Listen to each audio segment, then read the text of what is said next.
Kui keegi peaks veel imestama, kust ukrainlastel pärineb see uskumatu visadus, iseseisvus, ihalus ja võitlusvõim, siis tasub heita pilk tagasi 17. sajandi kasakate ajastusse. Täpsemalt ühte ajaloo kõige kuulsamasse ja solvamasse kirjavahetusse, mis leidis aset Zaporožja kasakate ja Ottomani impeeriumi sultan Mehmed IV vahel. Ottomani riik, tolleaegne suur võim, oli harjunud saama, mida tahtis, kui Mehmed IV saatis Zaporožja kasakatele ülbe ultimaatumi, nõudes neilt alistumist ja ei osanud ta oodata, et vastus tuleb, pehmelt öeldes otse ja selgsirg. See on lugu, mis on nüüdseks maalitud isegi kuulsasse Ilja Repini lõuendule ja elab edasi ukrainlaste rahvusliku mälu ja huumori varas. Siin on siis see kiri, sultan Mehmed IV kiri zaporožalastele.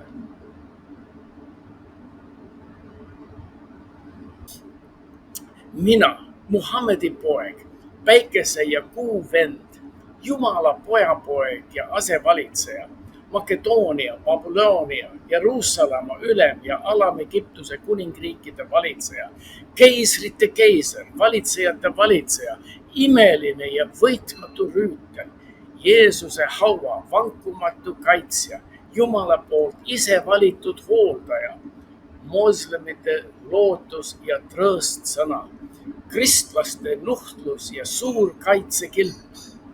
Käsin teid, zaporožlased, alistuda mulle vabatahtlikult, ilma vastupanuta ning lõpetada oma rünnakud ja tüliks olemine. Allkirjastab sultan Mehmed IV. See oli ilus, voolav ja täis suurejoonelist tiitlite loetelu, aga vaatame nüüd, mis kasakad vastu kirjutasid. Soovitan enne alla neelata ja mitte kuuma jooki juua. Zaporožlaste kossakide vastus sultanile. Oh sina türklasest saatan ja neetud saatanate suguvõsa, Lussiferi sekretär ise, mis kuradi rüütel sa oled, kui siiligi ei suuda palja tagumikuga tappa. Kuradid situvad ja su armee sööb seda. Sina, hoorapoeg, ei saa iialgi kristlasi orjastada. Me ei karda sind maismaal ega merel. Me sõdime sinuga.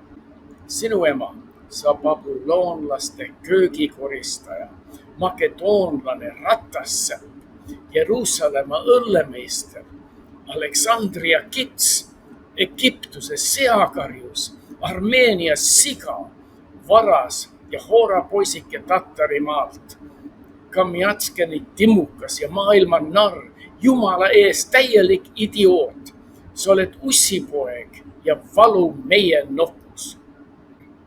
Seanina, märjamära persse, lihuniku koer, ristimata otsaesine, kiri oma ema juurde tagasi. Zaporožet kuulutavad, sinusugune kalts ei saa isegi kristlastest sigu enam karjatada.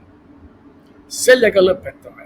Me ei tea kuupäeva ega oma kalendrit. Kuu on taevas, aasta on issanda oma, päev on siin sama, mis seal. Ja nüüd suudle meie perseid. Ivan Sirko ja kogu Zaporožja vägi. Ja mida see ütleb Ukraina kohta täna? Zaporožjes kasakad ei olnud diplomaatilise protokolli austajad. Nad ei teinud pausi, et mõelda, kuidas võiks keegi solvuda. Nad teadsid vaid ühte, et nende vabadust ei anna ära, isegi kui kiri tuleb Jumala asevalitsejalt isiklikult. Täna, kui Ukraina seisab silmitsi uue imperiaalse agressiooniga idast, peegeldub kasakate vaim end uuesti.